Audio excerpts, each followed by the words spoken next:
Nika Kovač. Nika Kovač v solzah. Odbor Evropskega parlamenta podprl pobudo za varen splav. Objava STA 5.11. na spletu. Pripomba. Radiu Ognjišče.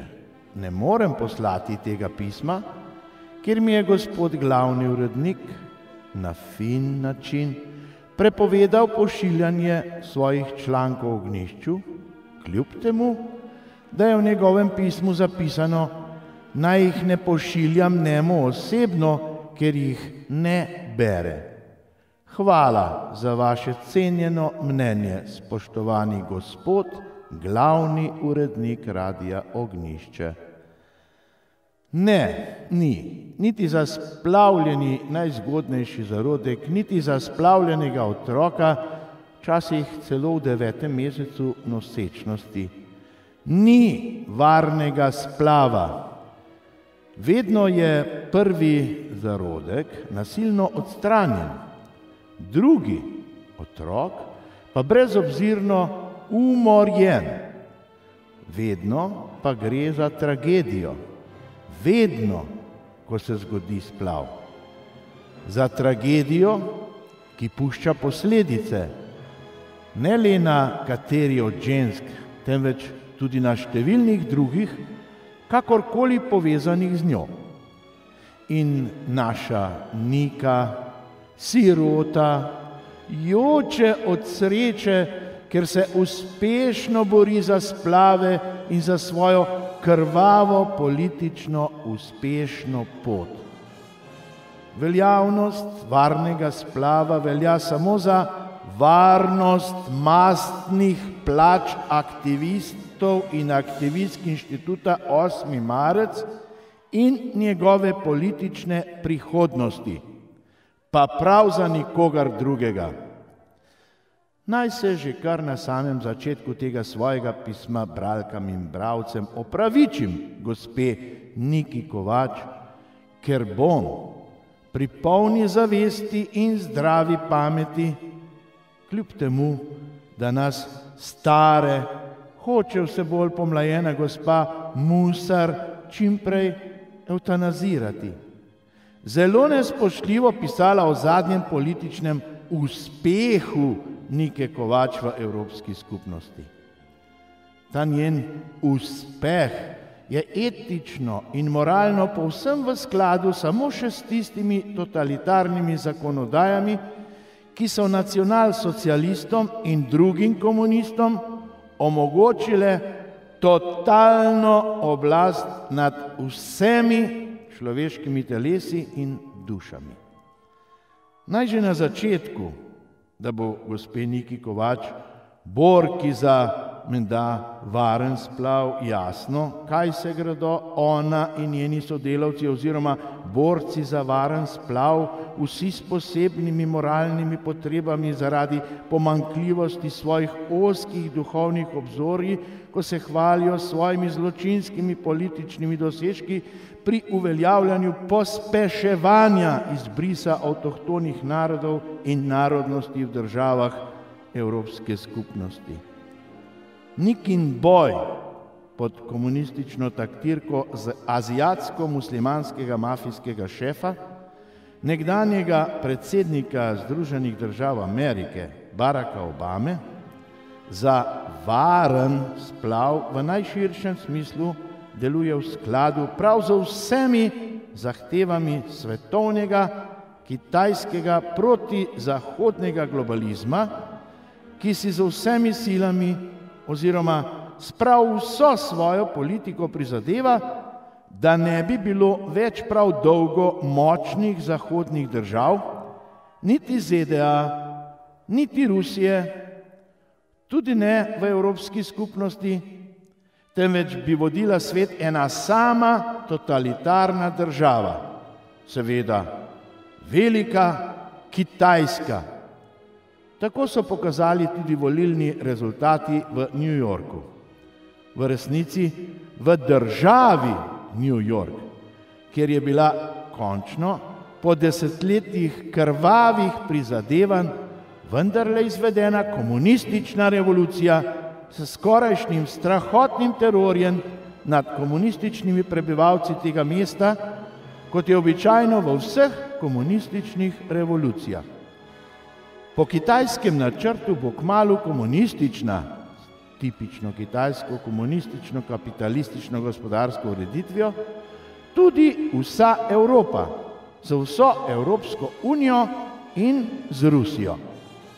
Samo za uresničitev teh kitajskih komunističnih sanj bodo kmalu propadli v Zahod, najprej pa ZDA in vse države Evropske skupnosti, seveda pa tudi Rusija. In samo zato si še prizadeva ves levi bruseljski politični vrh. Zanj je najbolj pomembno, da pomaga čim prej zrušiti vse svetovne velesile, razen Kitajske. Pri tem kitajskem političnem zločinskem delu pa sta v Sloveniji najbolj udeležena inštitut 8. marec, obseden s pobijanjem zarodkov v ženskih telesih, in stranka Levica, obsedena z moralno dvomljivo komunistično kulturo. Fotopub ter zahteva Aste Vrečko, navidezno fine dame, za uzakonitev velikanskih posebnih pokojnin njegovim članom in simpatizerjem. In na to vrstne dosežke naj bi bila Slovenija menda na smrt ponosna. Nika Kovač pred tem celo joče, kot dež. Da, naj zveni še tako grozljivo, prav s temi svojimi dosežki hoče slovenska leva politika zmagati na prihodnjih volitvah.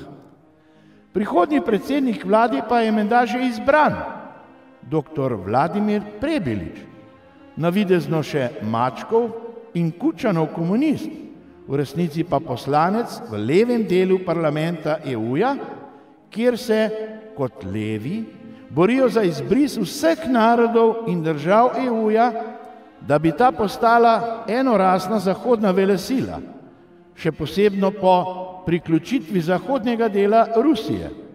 Vzhodnega pa bo zavarovala zase Kitajska.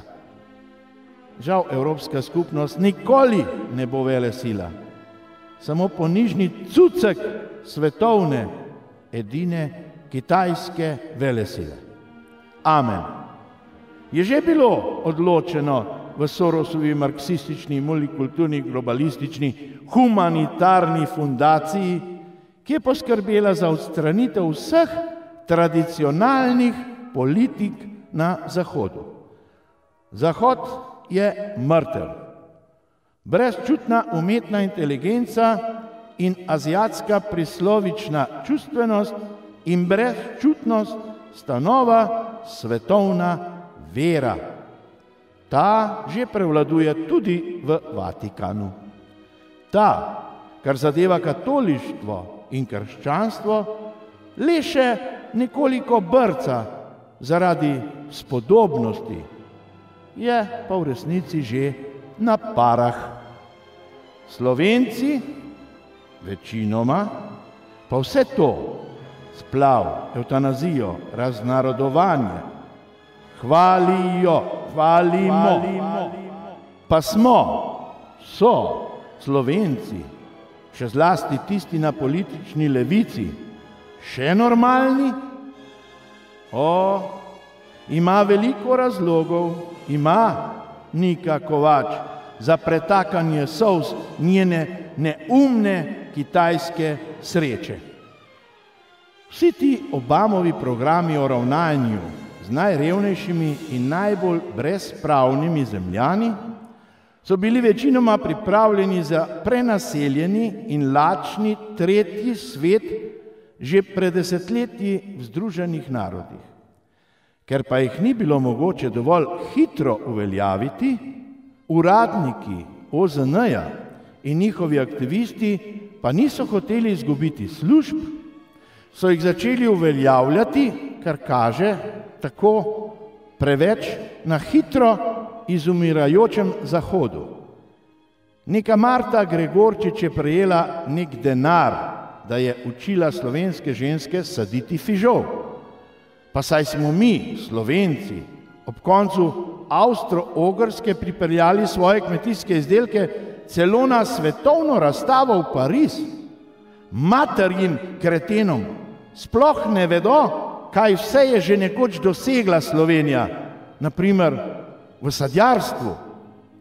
Zdaj pa ti ta Kovačka joče od sreče, ker bomo lahko pobili še tiste 3 zadnje dojenčke, ki se bodo rodili v Sloveniji, pa še ne bodo muslimanski.